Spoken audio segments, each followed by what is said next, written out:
What's up, everybody? The Atlantic Files is back with episode number 317. This week, we are starting our divisional preview series, which we do every year, and we're kicking it off with the Northwest Division. We are talking about NBA conspiracy theories and which ones we agree with the most, and were the Boston Celtics and Jason Tatum really disrespected in the Olympics? So without further ado, let's jump into this week's episode. Welcome to the Atlantic Files, where humor and vibes collide. Nets the Sixers, the king of the court, jokes that hit you one more. Atlantic Division, we own the scene. Comedy, food talk, every routine. Mike Bash, Clausen, Fischbein on the mic, making you laugh every episode right. Game is strong, court to kitchen, we're never wrong. You know what time it is, it's time for the Atlantic Files. What's up, everybody? Welcome to the Atlantic Files, the number one podcast on the number one division in the NBA, brought to you by the Underdog Sports Podcast Network. As always, joined by your hosts, myself, Alex Fischbein, and Dennis, Big Sexy Clausen. What's going on, Dennis? The peck dance is back, baby. Hot Tua. I realized that happened in between the last time you were on the show and the last time we really even were recording episodes regularly. So we didn't even have time to talk about that. No, I think it's cool. So, I mean, granted, it's 2 months old, but to me, it's like I'm trying to be cool. So I say Hot Tua. You got to just keep up with the times. That's what it is, right? Yeah, no, I am following her on Instagram now, and she's trying to make a name for herself, but we'll see how that turns out. I mean, it's pretty crazy. She got to throw the first pitch at an MLB game. Yeah, she wasn't really warmly received. No. I mean, the amount of fame she got in like 24 hours was ridiculous. and all she was talking about was just spitting on a guy's cock. Yeah. Literally that, but that just goes to show you our world. Hi, by the way, I'm back. Just in case. So yeah, the sponsors were calling me too, and they were like, Dennis, can you help us out? It's so nice that you guys have that special guy on there. We know, he's got special needs and everything.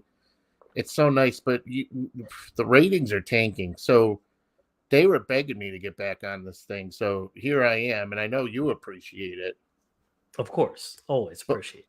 But yeah, what I was going to say, though, it just goes to show how far our society has gone to where you will get famous by literally saying you're going to spit on a guy's dick. Yeah, I mean, it doesn't take much. Gone are the days of Frank Sinatra, Rodney Dangerfield, and guys with like talent. I mean, shit, Kenny G, great sax. I mean, that's a guy who's got talent. Hot Tua girl, all she said was she was going to spit on a guy's dick. To be fair, though, we don't know if she has talent or not. She could be talented. In what way? In fellatio ways. Well, here's the thing, all right? And I'm back, but yeah. Hi, how's everybody This doing? is how you know Big Sexy's back. Put the kids to bed, folks. But here's what it boils down to, all right? Regardless of whether she's talented or not, regardless of whether or not Hot Tua girl is actually talented when it comes to that, let's be honest here. When it comes to men, true, you don't really have to be that good at anything. All you got to do is pretty much take your clothes off, and you're going to get an audience. That's true. I always try to tell Deanna and just like anybody that will listen is like, girls are harder on each other than guys are on girls in terms of looks, in terms of sexual things, in terms of everything, really. girls will like decimate each other with how they look, how they dress, and everything. Guys are just like, I don't even care if you have anything. Right. It's like you have a Taco Bell stain on your shirt. Let's go. Yep. Like they don't care. It's like, oh, you just dropped a bunch of spaghetti sauce on your shirt? Yeah, it doesn't. Yeah, do it's like, who anything. cares? But yeah, that's the world we live in today, though. It's like Haktua Girl is running wild. And that just goes to show it's like Instagram and all these other things at the TikTok. Yep. It's literally if you're a chick and you do something to even suggest that you're either A, going to do something, or B, take your clothes off, you're going to get a following there immediately. And you don't even have to do anything, but just look good or just show something. You're gonna get a wide array of following from everyone from creepy dudes to teenagers. Well, I mean, we've been around for a while, and we take pride in the fact that we're growing, Right. albeit not as fast as we would prefer. But who is? You know what I mean? But here's the thing: like, is all I have to do is say I'm gonna spit on a vagina, and then is that gonna make? So I'm gonna say Haktua, spit on a vagina, and then maybe we'll get ratings. I mean, it's worth a shot. So there you go. For all you ladies at home are looking for that kind of thing. Exactly. Hey, I'm sure girls like that equally as much as guys do. No, Just they do. saying. They're just not going to say it. But Exactly. They're not going to say it, and they're not going to broadcast it enough to make someone famous enough to throw out a first pitch. That's the difference. I mean, think about how fucking crazy that is, though. Literally, she's like, I'm gonna hock a loogie in a guy's penis, and then she's throwing the. There are guys who dream to throw out the first pitch at a Mets game. There are kids dying of a brain tumor who can't even get a wish granted to go out there and throw the first fucking pitch at a Mets game. And yet, this girl, drunk, 2:00 in the morning, is throwing out a first pitch. Yeah, Haktua. Imagine that day at the baseball game, all of the kids and like people you're in my age trying to explain why she's throwing out the first pitch to their parents. Yeah. That's my favorite part about like the parents are like, wait, why is she fit? Like, who is she? What does she do? Right. Like, ladies and gentlemen, please welcome. Hawk to a girl. And then the little kid's like, mommy, who's that? Like, oh, it's a girl. I don't know. You got to lie and say you don't know, because what else are you going to come up with? You either got to say that or that she's some kind of like superhero named after a hawk. Right. Hopefully they didn't say Hawk Tua. I would hope not. That would be pretty bad. They could say like Haley her name's Haley, I think, but I don't know her last name, but they'd be like, please welcome Haley Johnson. You could get away then if you're a parent, you could spin it a little bit. But if you go, ladies and gentlemen, please welcome Hawk to a girl, they'd be like, what the If they actually introduced her as Hawk to a girl, the only other way to do it is then show the clip on the Jumbotron. Oh God, yeah. Like you got to go full force into it then, instead of just like you can't go half chub. You got to go full. Right. I mean, at my age though, I'm glad for half chub at this stage in my life, but that's fair. But speaking of Chubb, though, fantasy football's around the corner. Nick Chubb. It is. Only one more week, right?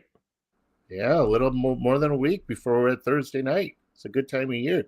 The things are starting to come back to life a little bit, including myself, because we know I'm not a big summer guy. at all. Right. I'm not you playing beach volleyball, out socializing. I'm just sitting there being miserable, just counting down. I'm pretty much taking my life away and waiting for basketball and football to come back. I mean, that's not so. I will say, last week we had very like fall-ish weather here. I don't know if it was the same for you, but it was like the morning was like 55 to 60 degrees, and Yeah, we then had that. yeah, and then it got to like mid 70s at the highest, and then it would go back down. And it when that weather hit, and I was like, damn, this feels nice. Like this is I could get used to this. Then I started thinking in my head, I was like, wait, I feel like Dennis told me the moment I hit 30 and that I get older that the cold weather is gonna start feeling better and I'm gonna start wanting fall and winter over summer. And I was like, shit, it's already hitting me. Yeah, it's too late. You're already. But here's what I don't like though, and I've been documented. I've got on record. I can't stand. It's like the end of July, and they're already talking about pumpkin coffee. Like I fucking stop. see, and here's the thing. I love pumpkin coffee, but I completely agree. I'm like, wait till after Labor Day at the earliest. At the earliest. Right. Doing it in the last to second to last week of August is ridiculous. And I love pumpkin coffee. But like, dear Lord, just relax a little bit. But then you have these people too. It doesn't matter. As soon as it gets past Labor Day, it could be 89 degrees outside, and because somebody's going pumpkin picking or not pumpkin, apple picking or whatever the fuck they do in the fall, now all of a sudden everybody's wearing their boots up to their knees and their vests and their turtlenecks, and they're getting all in the fall, and they got their fucking pumpkin lattes. It's like, bro, summer's going to like it stays warm to at least October. Yeah, And then you're kind of walking, but these people who are like, but then they're the first people to bitch when it's snowing outside. exactly. I'm like, you're the one celebrating it getting cold. So Right. like You want it so bad. Personally, I love when it snows. I don't have to go anywhere. I don't have to do anything. Like, Yep, you're getting old. I'm not shoveling. Yep, you're getting old. Which is fine with me because I hated shoveling as a kid anyway, so fuck that. These old people, they're like they're like, oh, we got to worry about the old people. We got to get them down to the community center and play bingo with the other.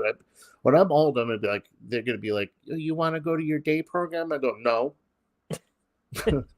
I'm sitting right here, pissing my pants In front of the TV. That's all I in need. front of the TV, and that's where I'm gonna die. I'm gonna watch reruns on League Pass. Right. and That's it. and football games and Red Zone. Pornhub. On that note, I don't want to get into serious basketball just yet, so we're bringing up the conspiracy theories. Because I'm not gonna lie, I saw this question proposed on Reddit, and it was, "What is Reddit. huh?" Pornhub or Reddit. There you Because go. Reddit, Could go both. I never realized though until my buddy told me about it one time. He's like, we're all talking, guys, and I'm like, I go to Pornhub. He's like, X videos, X hamster, blah blah blah. And then my buddy's like, no, I go on Reddit. I go, Reddit. He goes, yeah, Reddit. I go, Reddit. Like, and I never heard really of Reddit before. But next thing I know, I go on Reddit and sure as shit, man. Yeah. Reddit literally has anything and everything a person can. It really does. It's like Costco.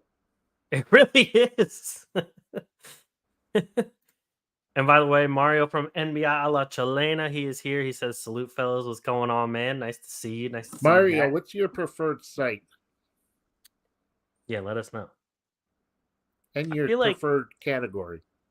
I feel like there has to be something we've never heard of. Now, like Americans, they like Hispanic women. Like, I wonder if it's like reverse for Chile guys. It could be. If they like American women. It definitely could be.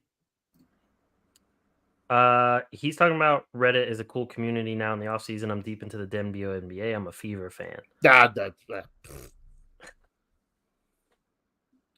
I mean, he was talking about something a little more X-rated, but right. I agree with you. WNBA has been very entertaining this year. I've been watching a lot of that too. Caitlin Clark is amazing, so that's been a very fun time to watch. He says my favorite what? Category on the sites. On the X-rated sites. He said it, not me. I nope. Okay. Anyway, but I'm such like a glass half empty guy because like I want to be like, oh, at least basketball's on. I'm watching WNBA, but then I'm watching and I get pissed because I'm like, this sucks. It's not the same. I respect that. Mario says, "Oh, it's got to be MILF easily." Hey, he's a man of classics. I even dabbled a couple times in like grandmothers. Oh, but not that, not like losing my teeth, osteoarthritis type of shit. I'm talking like 60. Okay, all right. The young grandmothers. Yeah. Oh God, this conversation has gone off the rails. Mario's laughing, dying laughing over there. Can you tell I haven't been on in a while?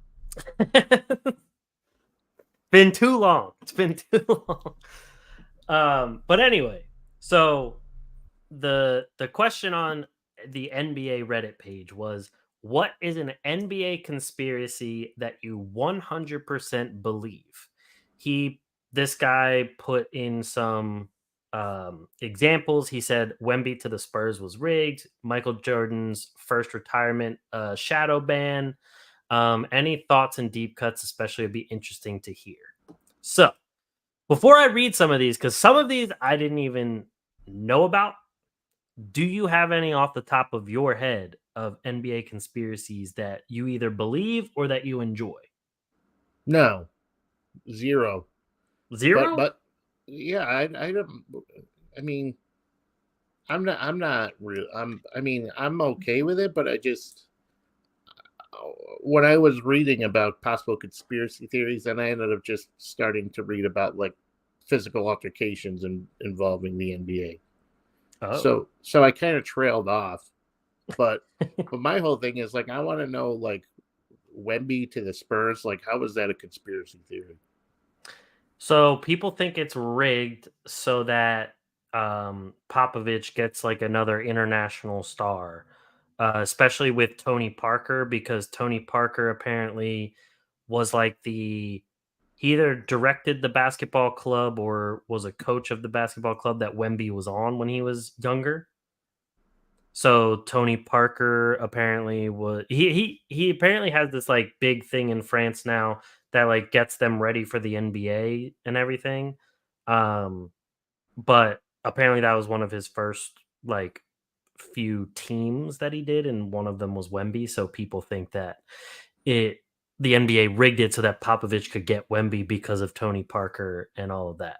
I don't even know how that like what I don't even know how that makes sense. Yeah, that one I don't agree with. That's not one that I ever really thought was true. Mario says Wilt's 100-point game. There is a lot of people these days that believe the 100-point game is not real. That is actually a popular conspiracy going around. I've been seeing it a lot on TikTok. But the main thing people are saying is, how is there no video footage of the 100-point game, but we have video footage from other things in the same time period? I mean, I'm sure the availability of having the tools necessary to record weren't as readily available as they are now. I would agree. Even if you're in the NBA. I think the 100-point game is another one that I think is true. I mean, some of these things that people talk about, like how it might not be true, like I could somewhat see. However, like there was a radio broadcast of it, and the radio was the main way to tune into games that you weren't there to see. There was plenty of people there to see it at the time, and they gave accounts of it while those people were still alive. And like the way that Wilt's stats have gone his entire career, a 100-point game honestly is not as crazy as some of the stats he's had. Like the man averaged 50 points a game at one point. So Mario said, and how one stat keeper in a court full of cigarette smoke in one of the fastest eras ever was going to be accurate with the stats. I mean, the stat keeper could not have been accurate. That is true. Well, and people were allowed to smoke cigarettes at games. We got to bring that back. I think a lot of things were better when people were smoking. I mean, other than all the cancer and stuff, I agree. Yeah, I mean, I think there's so much stuff out there that people will just want to come up with a conspiracy theory for everything. And that's what's so dangerous, though, is because people believe it. This is true. Like some conspiracy theories, though, are so fleshed out by people that like you start to dig deeper and you're like, honestly, I could see it. The one conspiracy that I've always like low-key like could see and kind of think it's true is the Michael Jordan retirement to baseball being like the NBA wanted to suspend him because of all the gambling and stuff that he did, and then his dad dying and everything like that. And the NBA just kind of being like, we need to suspend you, but it would look bad because you're the face of the NBA. So he was just like, all right, I'm just going to go play baseball for a couple years. But here's the thing with that. Like, not much was made out of the whole gambling stuff. True. It was kept under wraps. So why would the NBA shadow ban him? Michael Jordan was the face of the NBA. He was the entire NBA in the 90s. Oh, I know. I agree. So I don't understand if it would. I just don't see the benefit of shadow banning somebody. I think the benefit is so there isn't a huge smear on the league saying, hey, the greatest player to come through this game so far has been caught gambling on basketball, gambling on other sports, gambling on card games, and so on and so forth, and got his dad killed through gambling. I mean, is that what they're saying? Killed his father was his gambling debts?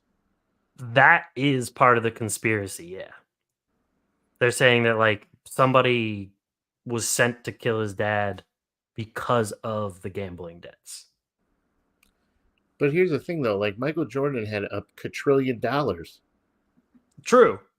But not at that point in his career yet. But, I mean, he had 3 titles. That's true. Like, he did have a lot. Mario actually says here, agree. I've been saying that MJ was the Tim Donaghy of NBA players. That's interesting. And he said, and it was probably going to be a dent on his legacy. Yeah, that was another thing, which is like a big, his legacy, the whole like NBA's appearance and everything is our reasons to kind of keep that under wraps. But no, I agree with you. There like with every conspiracy theory, there's also reasons of like, well, there's this and that. Why would that even be a thing? And yeah, he had millions of dollars. That's why I'm thinking like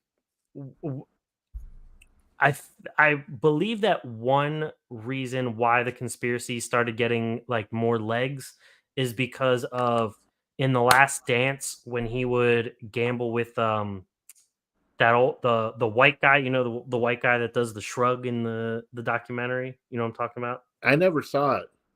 Oh, well, I highly recommend it. Great Okay. documentary. But I've been caught up. I've been watching Modern Family lately. I've always wanted to It's funny. get into that because I never actually like watched it from start to finish. I only caught like an episode every few weeks. But that's only because I guarantee I stop once football comes out, and then my show watching is probably going to cease for a little while. That makes sense. But The Last Dance is only like 6 episodes, I think. I think it's not that long.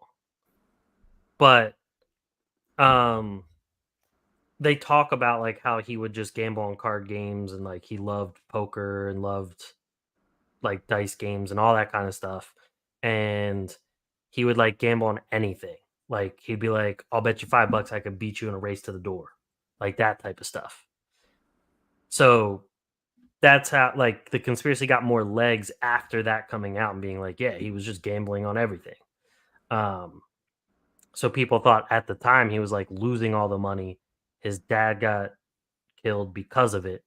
And then the NBA was like, look, you just need to retire, let stuff die down, and then you can come back so that no one has to get their legacy smeared. Yeah, I still don't know. Yeah. I mean, and Mario says in the interview later with the shades on was fishy. Yeah. There's a lot of things that just made it seem shady and made it seem fishy. So that was a big part of it. But so some of these conspiracies that people brought up on Reddit, though, I've never even heard of. So one of them here. This is one of the top comments. Ersan Ilyasova is not actually Ersan Ilyasova. He never had a birth certificate and was registered by someone claiming to be his dad in his teenage years. Just a month after the Uzbekistan basketball player Arsen Ilyasov went to Turkey and was never heard from again. So they're saying that Ersan Ilyasova wasn't really Ersan Ilyasova. Yeah.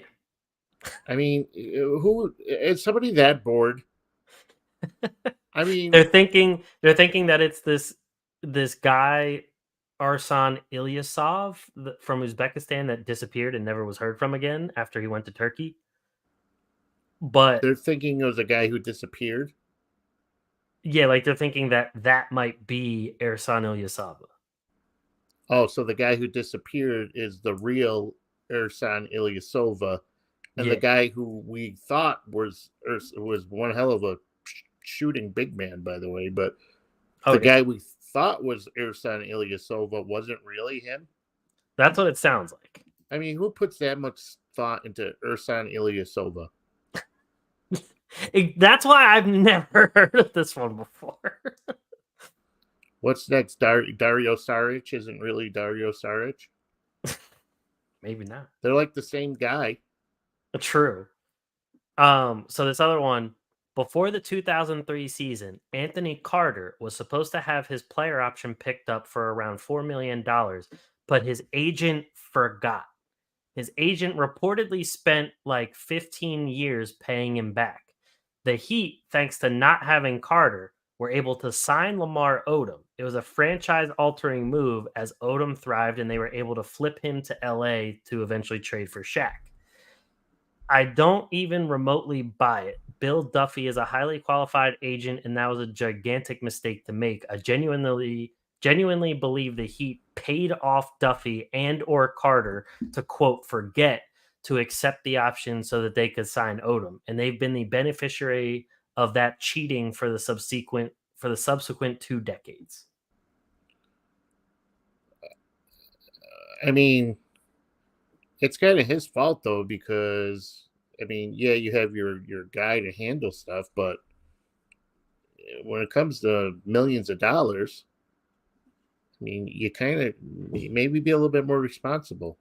Probably. I don't know how you forget to sign a player option that was worth around $4 million. At the time, which was Yeah. when the Which was 2003, 2003. 5, yeah, around that time. So $4 million back then is probably like 10 million now. Yeah, exactly. Like that's a lot of money. Another one here. So I actually heard this from a friend. My friend Maggie, she was over at our house not that long ago, and she asked me if I've heard of this conspiracy, and I did not at the time. But now it's on here, and she told me about it. Apparently, the conspiracy is they pipe in the sound of the squeaking sneakers. The squeaking of the sneakers on TV and everything, and in the game are not their actual shoes. They're piping in the sound. I mean, what's the benefit of that? I don't think there is much benefit, but everyone was like, shoes don't squeak that much. You remember when you're in school, you used to just when you're in gym, you would just squeak your sneakers. Oh, I always did that. I was annoying with that for sure.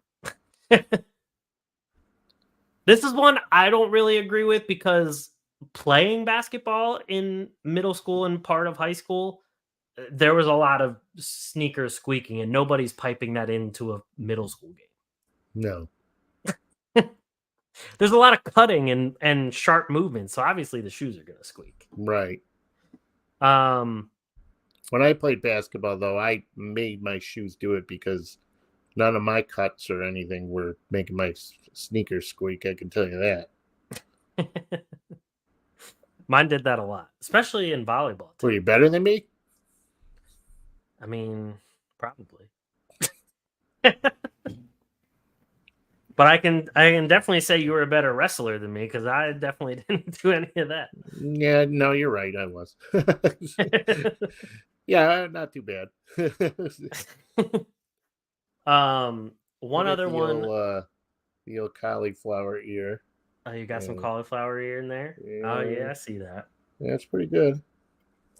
So does cauliflower ear like hurt still, or is it just like No. you lose all the feeling in it?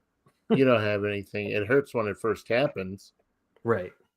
But then you can either get it drained or just let it harden. And I'm not really a big fan of getting a needle stuck into my ear. So I was just like, yeah, whatever. Makes sense. So I'll read off just a couple, probably like three more. But one is this guy definitely believes that Marcus Morris and Markieff Morris changed spots in the NBA at one point as a joke because they admitted to doing it in one of their AAU games.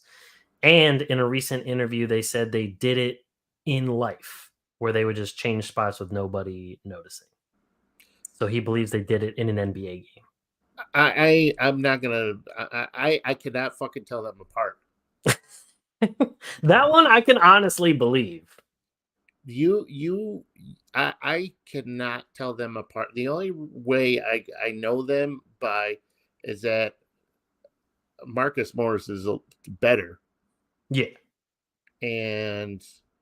But other than that, like like the Lopez brothers, at least one has an afro. Right. Those two, the Morris boys, there ain't one fucking thing on there that would even give me you can't tell them apart. Especially when they were on the Suns, like they had the same haircut, same beard. Everything was the same. They should have made them get a tattoo or something to like number 1, number 2, or something. Like across their back, one says Markieff and one says Marcus. Yeah, because you can't fucking tell them apart. And that's why I honestly kind of believe this one. They if anyone could, it would be them that could pull that off.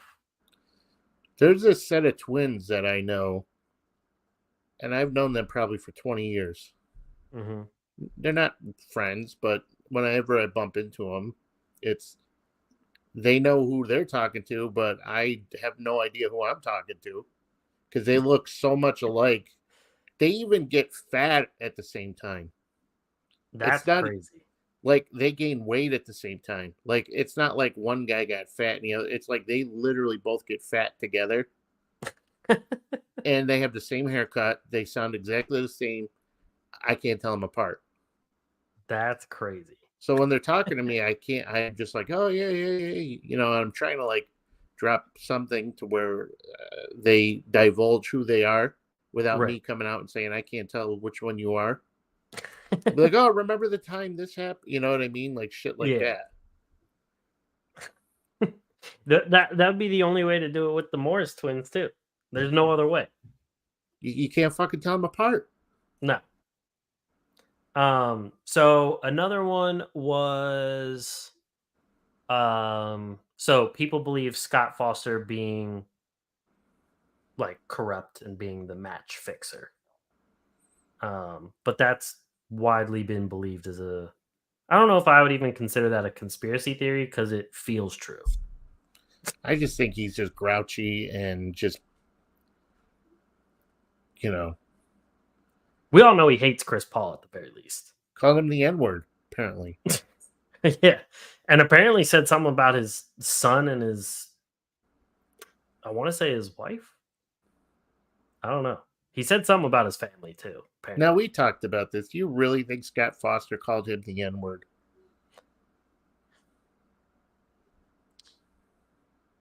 40% of me believes he did. So basically, you're not answering the question. Okay, got it. I'm gonna take the man approach. I'm gonna say no. I don't believe that happened. I could see it though. I like I said, 40% of me believes it. It's not it's not the majority, but 40% of me believes it. It's either yes or no. You can't do that. Well, I'm saying like I would technically be a no, but if it came out as true, I wouldn't be surprised. All right, fair enough. Oh, and Mario confirmed it. He yelled something at CP0 Ring's son.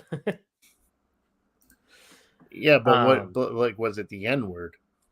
I don't think it was that, but I think he said something to his son. I just don't remember what it was. Someone else put a conspiracy theory that says Scott Foster knows where the bodies are buried. He does what? Knows where the bodies are buried. There's way too much time on these people's hands. I know. Okay. Here's a good one. 1985 NBA draft was rigged so that the Knicks could get the number 1 pick and select Patrick Ewing. The NBA was struggling to fund themselves in the 1980s as they were about to lose their CBS contract and the league's biggest names were retiring. This caused the NBA to challenge the integrity and moral of sports and rig the biggest event for college basketball players up to this point. The NBA wanted a large market team to land college basketball's biggest star at the time, Ewing. Quote, there's a strong feeling among league officials and television advertising executives, the New York Times wrote, that the NBA will benefit most if Ewing winds up in a Knicks uniform.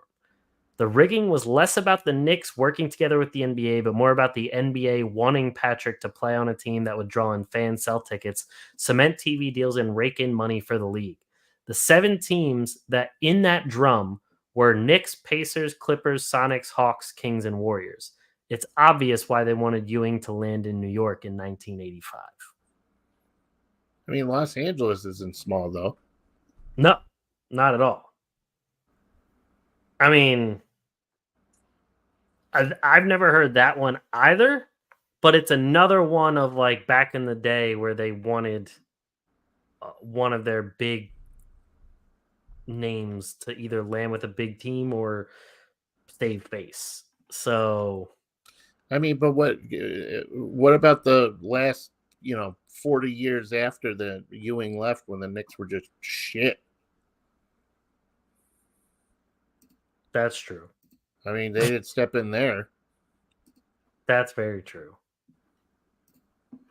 Oh, here we go. Mario said, according to Gilbert Arenas, after a game, little Chris was playing in the tunnel. Scott Foster in a car honks the horn at him and yells at him, "Get the fuck out of the way," and some other expletives. Okay, but that's a natural reaction. True. He's trying to leave. Get the fuck out of the way. I mean, he's being a dick about it, but it is a normal thing. Yeah, but he's like 90, so of course he's gonna say get the fuck out of the way. I feel like Scott Foster, outside of basketball, is a miserable human being. I mean, he's miserable on the court. Well, yes, we all see him being miserable on the court, but I feel like he's that neighbor that like if you're in an HOA, he's the neighbor that's going to report you to the HOA. I feel like he's that guy. Like, yeah, you painted your house a little bit too dark. He's like, your shades are eggshell white and they're supposed to be regular white. Right. I think that's the kind of guy Scott Foster is. That's the kind of problems you have, Mr. Big Shot HOA guy. I know, we got reported to the HOA for bullshit. For what? For having chairs by our back door on the grass, which are outdoor lawn chairs. But apparently we're not allowed to have them there, even though they were there for 3.5 years, and someone decided to report us 3.5 years after the fact. They must have been listening to our episode when we were talking shit about the HOA president. he might have heard it and been like, oh, gotta go see if they got something wrong. Now, if you refuse to comply with the HOA, what is the consequences?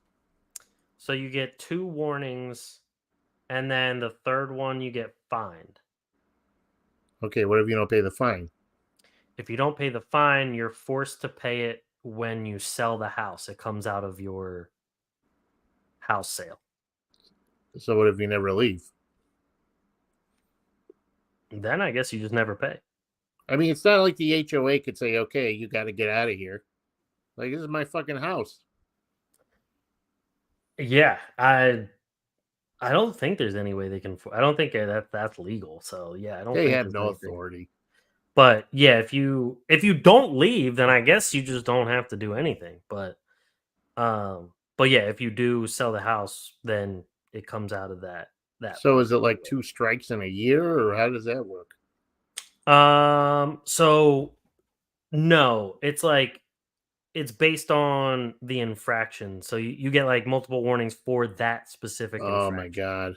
I'm sorry I even asked about that. That sounds fucking awful. But they give you, it's like 7 or 10 days to rectify with each warning. So it's not just like, did you move your warning. Chairs? It's not just like warning Monday, warning Tuesday, fine Wednesday. Did you move your chairs? I did, but I waited till the very last day. That'll show them. The thing that really pissed me off, though, so it was chairs, and we also had a little bucket out back for when the dogs poop. I have a trash bag in there, and I just throw it in there, and then each trash day, we just throw it out and put it in a new bag. Right. And apparently that's not allowed either. And so I brought the chairs in on the last day. I emailed him. I was like, rectified, whatever. I go back out because I'm hosing out the bucket to put it in the garage. Obviously, I'm not going to put a bucket full of shit in the garage. So I'm hosing it down. I put it down. I go back inside, whatever. We get an email and it says the bucket hasn't been brought in. And I was like, that motherfucker that reported us just walked by to check and make sure we rectified it. Because the actual like head of the actual like HOA guy that like holds the finances and does all that is like a third party that's not near where we live. And that guy doesn't come to the neighborhood to check. He just kind of mediates everything. And so whoever it was that reported us, that sent the email in the first place, then I guess he emailed that guy and said like, "Oh, they rectified it. They're good." And so he actually walked past to make sure it was rectified. Can we just start talking about Ersan Ilyasova again? You got me started about the HOA. I'm pissed at these motherfuckers. Okay, so what about though hypothetically, if you move the chair, you rectified it, but then you move the chairs back out. Now, does that reset? That's a good question. That is a really good question. That's a very good question. That would be funny to just let it go for like a month and then put the chairs back out. Yeah, because then you'd be like, well, yeah, where's my warning? Yeah, I didn't get a warning, so. Anyway, yeah. So, the last two conspiracies that I agree with. Well, this guy says it's not technically a conspiracy because it's generally agreed on that it happened. But he brought up the whole Brian Colangelo with the secret Twitter accounts. That's definitely true. Brian Colangelo is a fucking loser. And then the flu game is really the hangover game. He didn't have the flu. I think he was hungover. I believe he's hungover, and I believe, the Colangelo thing. I believe that. Yeah. Hey, at least he's smart enough, unlike that other guy that used to coach the team. But I mean, at least Doc Rivers was just looking at porn. It's not like he was. No, nothing wrong with that. But you're the coach of one of the biggest teams in the National Basketball Association. Yeah, and some kinks bad. are kind of probably a little problematic. You should probably keep some of that stuff under wraps. Know what I mean? All right. I agree. So, with that being said, let's hit the Northwest Division preview. What I'll do is I'll just share on the screen here. If I can get this to zoom in. There we go. The standings from last season for the Northwest Division. For those listening to the audio portion and maybe not watching on YouTube, last season you had the Thunder in first at 57-25. They had the tiebreaker with the Nuggets, who were also 57-25. Then the Timberwolves in third at 56-26, and then the Jazz, and then the Trailblazers. The Jazz were 26 games behind the first place team, and Portland was 36 games behind. Which I think is probably like the biggest. Oh no, the Raptors were 39 games behind Boston, so that was actually the biggest difference there. But heading into this year, Oklahoma City, they bring in Hartenstein, they trade away Giddey, and they get Alex Caruso. Obviously, they have the core that is still there, and Chet is going into his actual second playing season. The Nuggets lose more important members. They lose Kentavious Caldwell-Pope, who was a big piece for them. Remember when he was on house arrest? Yeah. And then all of a sudden now he turns into like this coveted option. I mean, he was a really good role player for Denver. I know, but he really turned it around though. Yeah, he did. Didn't he play a game with the anklet on? I don't know, but that would be great if he did. I forget if he did or not, but that was funny. I mean, I will tell you though, one thing that KCP gives you that they're going to miss is I believe he's only missed like 4 games in the last 2 seasons. He's been very healthy. So, are we diving into this, or what are we doing? Yeah. I mean, well, I'll just say, just to update, like with the rest of the teams, Minnesota didn't exactly like add anybody really that big. They can't. Well, yeah, they can't. They have a lot of money locked up. They lost Kyle Anderson, which, I mean, could be something, but it's not that big either. Utah still bottom of the barrel. They were rumored to trade Lowry Markkinen for it feels like 3 years now. That didn't go through. Jordan Clarkson's still there, which that's surprising to me. He's other than Markkinen, Markkinen and Collins. Jordan Clarkson is by far the oldest player on the team. They added more people through the draft, which was really all that they did. And then Portland is also still pretty much down in the dumps there too. So I'll let you take it away now with how you think the division is going to unfold. So the Trailblazers may be the worst team in the league. I think if the Wizards, the Raptors, the Nets, like those teams, I truly believe could be better than Portland. Like Portland, I think they will be too. Like we don't know what's going on with Jeremy Grant. There's a good chance he's not going to be in Portland. We don't know what's going on with Sharp. We don't know what's going on with Simons. Like honestly, they're still recovering from when Lillard requested that trade, even after Jeremy Grant signed that extension. So Portland, it would probably be in their best interest. The only assets that they really have that they have Ayton, but there's really not a lot of teams high on him. I mean, they have him. They have Robert Williams. They drafted Klingon. Right, but that just doesn't.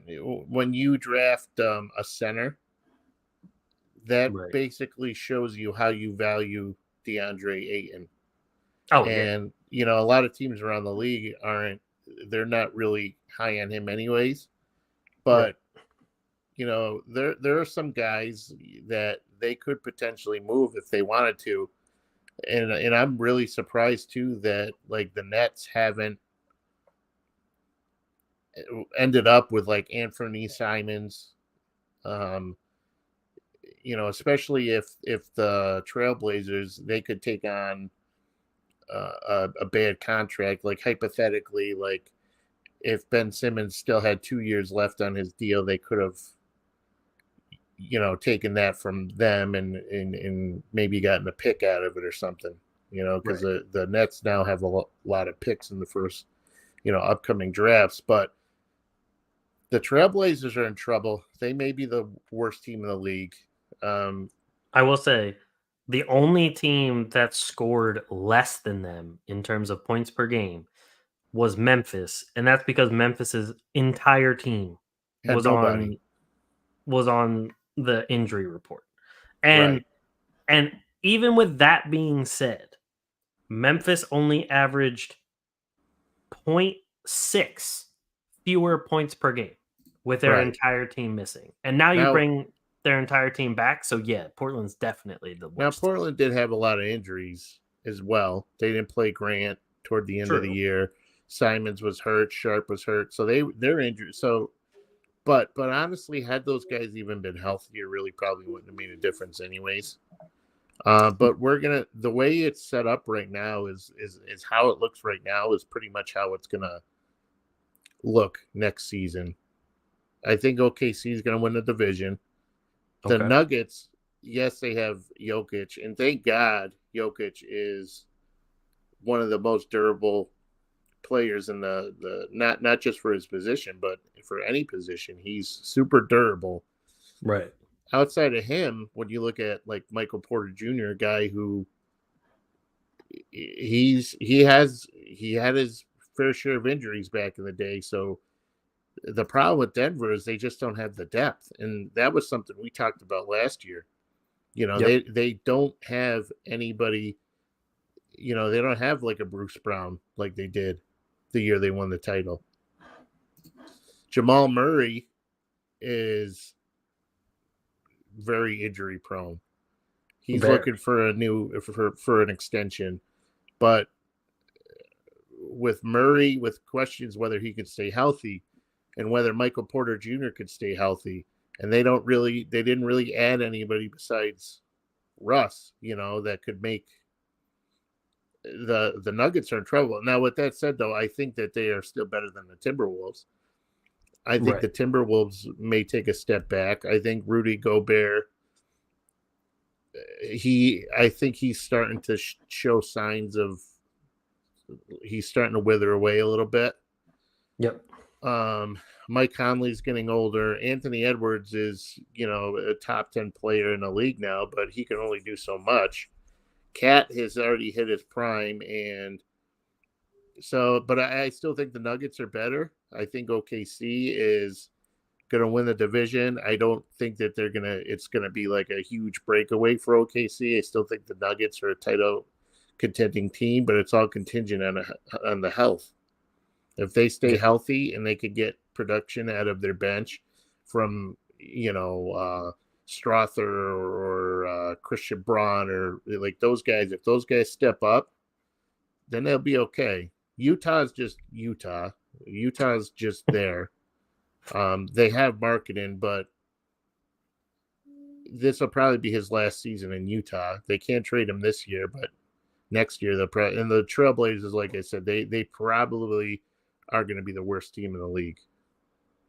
Utah just feels like the biggest waste of space right now because they traded for all of those picks with Rudy Gobert, Donovan Mitchell, so on and so forth. And nothing has really Keontae George has been decent, but obviously we're still waiting for anything to come to fruition, especially anything to come to fruition in terms of an actual star player. Now, that could be next draft, but like we just said, Portland's definitely going to be worse. So Portland will probably have the better chance of getting that number 1 pick to get a Cooper Flag. But Utah. And the thing about go ahead. Oh, I'm sorry, dude. The thing about Utah is, and now you're hearing all this stuff about Walker Kessler. True. And they are really down on him. And during his rookie season, he showed signs of promise, and now all of a sudden he literally fell off. I mean, it sounds like if you really hate Walker Kessler that much, you could probably get DeAndre Ayton if you were Utah, if you really wanted to. True. Portland would probably be happy to do that. Walker Kessler's still a coveted name. The Knicks were looking at him. Portland, Robert Williams, once he gets healthy, he's going to be gone, I assume. Because I would hope for their sake. I mean, look at what he did for the Celtics. Granted, they didn't win a title that year. The year when he was only, he not last season, but the season before, he was playing 15 minutes a game. But those 15 minutes really made a fucking difference. Oh yeah. But you're not going to be able to give him more than 15 minutes a game ever for the rest of his career. But true. The Knicks could use a guy like him since they lost Hartenstein. But you already have an injury-prone center in Mitchell Robinson, so adding another one probably isn't the best decision. But I will say I do think Oklahoma City wins this division. I think they win it a little more comfortably. I don't think they're going to be tied or even within a game or two. I think Oklahoma City will kind of run away with the division. Because but it really all depends on if SGA stays healthy, man, and that's been a problem. True. Well, my thing is, say he isn't super healthy, I think that the rest of the team has gotten better to the point where they can still win games without him through the regular season. When it comes to postseason success, they need him. There's no way they're going to do anything without him. But I do think, especially when you have Chet after his actual rookie year of playing, and you see both the offensive and defensive potential of him, and now Jalen Williams, and the rest of that cast that has come together. And now you add the defense of Alex Caruso, who I know he has his own injury issues. Yeah, I but don't want to hear about Alex Caruso. But his defense is big, especially when you're replacing a guy like Josh Giddey, who just kind of, I mean, they had to take him off the floor a lot of the time in the playoffs because he was just a negative. And then on top of that, you bring in Hartenstein, who we saw him in the postseason play very important minutes in terms of both defense, rebounding, and even some decent offense. And you have him coming in right after Chet. Like that's good depth. That's an all-around team. I really like how the team's constructed right now, and I just think that they do win this division a little bit more comfortably. I'm not saying they win by like, more than 5-6 games, but I just don't think it's going to be like tied or within a game or two. But I still think Denver comes in second because it's hard to ever bet against Jokic and company. But the big thing, like you just said, Jamal Murray, I mean, the last 2 seasons, this past season, he played 59 games. The year before, he played 65. The year before that is when he tore his ACL, so he was out the entire season. Missed the whole season, yeah. And then the 2 seasons before that, played 48 and 59 games. So when they won the finals, that year was like almost an outlier year until you go back to his first 3 seasons in the league. And he just barely qualified for regular season awards because he hit the exact 65 game mark. So that's a big thing to watch. And we saw him also at the Olympics. All the coaches and stuff talked about how he definitely wasn't healthy and he looked bad at the Olympics. And so he's also up for an extension. So he's going to be in a contract type of year. He could either take that, the good way and play out of his mind, or we could see him kind of force too much and get hurt. So there's a big back and forth there. And like you said, Michael Porter Jr. with his back issues, you never know what's going to happen with that. So Here's the Denver thing, has some of the biggest risk, but also I still think they deserve to be up there because of how good that team really is. And they did bring in Westbrook as a backup. I still have faith in Russell Westbrook. I still think he has plenty more to offer. I think the guy's durable. I think he's way too talented to. I think he's been, granted he has his weaknesses and everything, but yeah, I really think he was a scapegoat, for these teams over the past couple of years, and I think Westbrook's really motivated to really do something now that he's in Denver. I agree. I think he's a very good backup point guard to have. Very, very good. Damn good. I mean, you could start him if you wanted to. True. I don't think he's a full-time starter right now. I think that's kind of in his rearview mirror, but I think that he can definitely be a spot starter and a very good backup. So, I like that addition for sure. Minnesota, I completely agree with you there. Like, I want to say that they're going to take a step up because Anthony Edwards is getting to be such a good player, and I love watching Anthony Edwards play. Like, he's the one guy on this Minnesota team that I actually like. I really don't like many guys from this Minnesota team. I've always been a Mike Conley fan, but like he's always been hurt all the time. And Nickeil Alexander-Walker actually showed to be more relevant last season. You still have a lot of the defense that was one of the best defenses in the league is still there, but Rudy Gobert, France had to bench him in a lot of the Olympics to even win games. I can't say never, because when Rudy Gobert won his first Defensive Player of the Year, I was actually advocating that he should have won it at that time. But as the years have gone on, I've become less of a Rudy Gobert fan. And I just don't think he's going to contribute to you winning a championship, let alone winning this division. So I don't like the Timberwolves' depth right now. They're an older team too. And Cat, there's been talk of him getting traded. And then you can't trade Rudy Gobert because of the ridiculous amount of first round picks you traded for him. So they're kind of like stuck, I feel like, in this exact area until you can get Rudy Gobert off the books. And then I don't know what's going to happen there because you're not going to have great draft picks. So you're going to have to make some moves either in free agency or in trades. But I think they stay in this third seed because they're obviously not as bad as Utah and Portland. And the only way that I see Portland not finishing last is if Utah trades away Markkanen during the season. If they trade away Markkanen, they can't trade him at all? Nope. Because of being re-signed? Yeah, because he re-signed the day after the deadline day. So had he signed the day before he signed, he could have been traded before the deadline. But now because he signed the day after the day he signed, that would take him beyond the trade deadline. So he can't theoretically be moved until next year. I forgot about that rule. Okay. So, yeah. I'm more than just good looks. Of course. So, in that case, yeah, Portland's definitely the worst team in the league and the worst team in this division. So, this is the rare division, I feel like, where it's going to finish the exact same way it finished last season.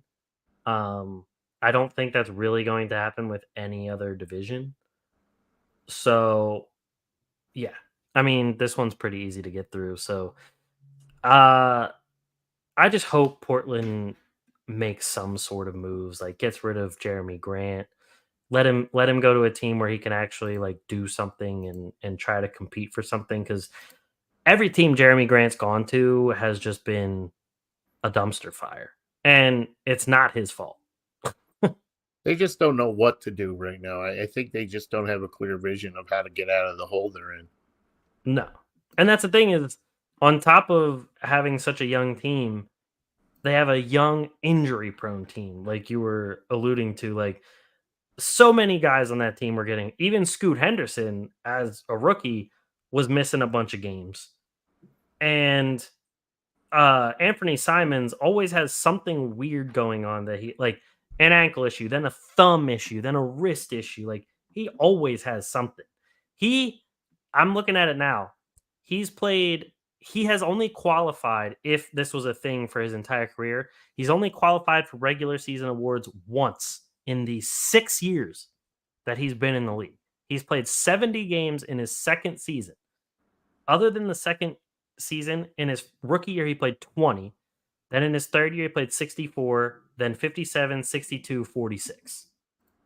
So I tell you, man, if I were Portland, I'd be picking up that phone. I'd be calling Brooklyn. I'd be, hey, can we get one of those picks you have? Can we get Cam Johnson? Like, at this point, anything. Like, we'll take it. And then that's just stupid enough to where they would take Simons in the deal. True. But I mean, like, he has a potential that you can upsell, but I don't think he's ever going to stay healthy enough to realize that potential. And then they also still have Malcolm Brogdon, who like could be used by a competitive team, but they're not. They haven't been able to move him either. And after that, yeah, like Shaden Sharp, he's still iffy. Matisse, it is what it is. But yeah. So that is it for the Northwest Division. So before, did you have anything else to add for that? No. Oh, okay. So before your iPad dies, do you think and agree with this whole Celtics were disrespected during the Olympics, where Jason Tatum got benched, Jaylen Brown didn't even get invited to the Olympics, especially when Kawhi Leonard dropped out? Derek White did, though. Derek White did get invited, and Drew Holiday also played a bunch too. But a lot of people are saying that, like, oh, the Celtics are going to go, they have like a chip on their shoulder, even though they won a title, because Jason Tatum got benched a couple times and Jaylen Brown didn't make the Olympic team. Do you feel that they were disrespected, or do you think it's just much to say about nothing? I don't feel like they were disrespected. I feel like maybe Jason Tatum was disrespected, but it wasn't. I don't feel it was directly disrespectful. It was just how things. But honestly, if I were the Celtics, I'd be like, "You're not gonna play my star player. I got no problem with that. Yeah, You're he doing doesn't us have a to get hurt. favor." Yeah. You're not gonna play Jason. Oh, that's too bad. When Steve Kerr said that he benched Joel Embiid against South Sudan because it was a fast-paced game and he didn't want Joel to just run back and forth, I was like, "Thank you, Right. perfectly fine with that." Right. That's what I'm saying. Like yeah. Like, I'd be completely, whether you disrespect him or not, who cares? You didn't play him. I'm fine with that. exactly, and like you said, I don't think it was a direct thing. Like, I don't think Steve Kerr was like, you know what, fuck Jason Tatum. I don't think that was the case at all. And it's not like they played them in the finals, like Right. last season. You know Right. what I mean? Like the Warriors weren't even like anything. And the last time they played them in the finals, they beat them anyway. Yeah, so it's not like it was like, oh, I'm going to get back for them for the Warriors are like, we barely made anything last year. Exactly. And I feel like people go crazy about the whole, oh, Team USA is supposed to be all these bunch of superstars and like you can't have anyone else. And it's like, no, you still need a couple guys to play some roles because not Halliburton didn't even play either. Exactly. Halliburton barely played the entire Olympics. And if I were the Pacers, I'd be like, thank you. Yeah. You that give him guy experience. Can't stay healthy. You give him experience playing with all these other guys, and you don't have to risk him getting hurt. Right, because God knows that's a problem. Exactly. But you need the Derek Whites, you need the Drew Holidays, you need those guys to be a good basketball team because they're the type of glue guys that you have to have, because not every superstar player is going to be like Devin Booker and just say like, hey, I don't have to play the same way I always play. I can actually be a team player. There's not a lot of guys that do that. And with the world getting better at basketball, they almost lost to Serbia. Like they were very, very close to losing to Serbia. And the France game wasn't even a blowout either. So you got to build your team in ways that they're cohesive, not just saying, let me throw every superstar on the floor and hope they play well together. Yeah, you got to keep the continuity there. Yeah. Especially because every other country plays together for ages and they have so much chemistry, and U.S. plays together for like a month. I mean, what's Serbia going to do? They got nothing else going on. Exactly. They just got horse races. Right. And bombs. Yeah. Exactly. But I think that's it here for us, unless you got anything else to get off your chest. No, I'm good. Cool. Well, that was episode 317. I guess somebody wants to say hello real quick to our listeners. Okay. Hi. Hi. I like your mustache. Thank you. Appreciate it. All right. Well, that is it for us. Thank you, everybody, for watching and listening to the Atlantic Files, the #1 podcast on the #1 division in the NBA, brought to you by the Underdog Sports Podcast Network. We will catch you guys next week.